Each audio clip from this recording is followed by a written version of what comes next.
मैनपुरी लोकसभा उपचुनाव में उप मुख्यमंत्री केशव प्रसाद मौर्य जी लगातार कैंप किए हुए हैं और ऐसे में लगातार जो पॉलिटिक्स है बहुत ही इंटरेस्टिंग मोड पर पहुंच चुकी है। शिवपाल जी ने कल अखिलेश जी को अपना नेता मान लिया और बोले कि हमारे छोटे नेताजी हैं। चुनावी चाचा, छोटे नेता, वो उनको चुनावी चाचा बना लिए और चुनावी चाचा ने उनको छोटे नेता बना लिया।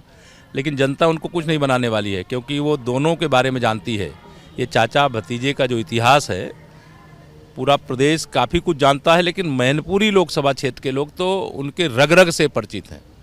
यहाँ के लोगों पे जो अत्याचार हुआ है, यहाँ के लोगों के साथ जो अन्याय हुआ है, यहाँ के लोगों का जो उत्पीड़न हुआ है, यहाँ पर जो सपा के गिने चुने गुंडे माफिया अपराधियों के द्वारा यहाँ की जनता का शोषण हुआ है, यहाँ की जनता की जो पीड़ा है, उस पीड़ा को मैंने भी इधर कई दिन प्रचार करने के लिए आया हूँ। लोगों से व्यक्तिगत बातचीत हुई है और उस बातचीत में यह ध्यान में आया है कि समाजवादी पार्टी या सैफई परिवार, मैं पूरे यदुवंशियों को भी नहीं कहता क्योंकि पूरा यदुवंशी उनके साथ है नहीं,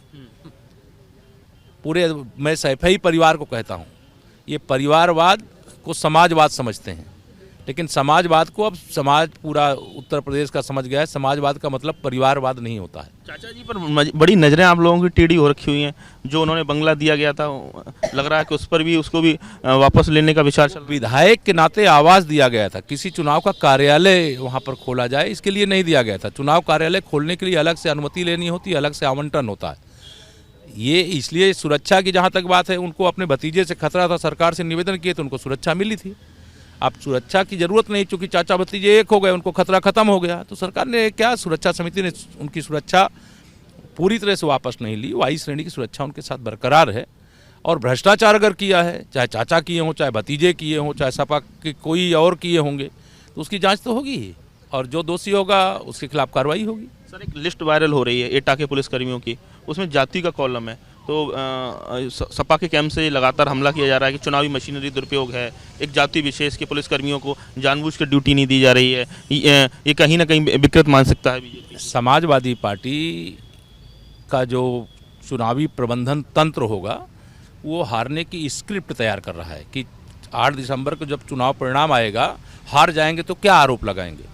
जैसा वो करते थे वैसा भाजपा के बारे में ना सोचें, मैं उनको कहना चाहता हूँ। भाजपा निष्पक्ष चुनाव करवाती है और मैनपुरी लोकसभा में मेरा दावा है कि यहाँ सपा के खिलाफ, सपा प्रत्याशी के खिलाफ, सैफई परिवार के खिलाफ 65% वोट है।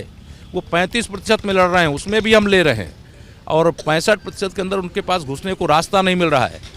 गुंडई के बल पर चुनाव बहुत जीत चुके हैं, बूथ कब्जा करके बहुत जीत चुके हैं, पुलिस प्रशासन का दुरुपयोग करके चुनाव बहुत जीत चुके हैं।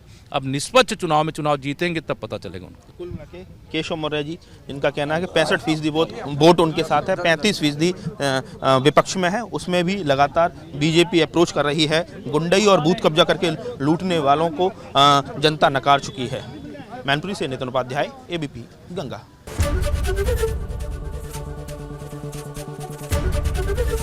एबीपी गंगा, खबर आपकी, जुबान आपकी।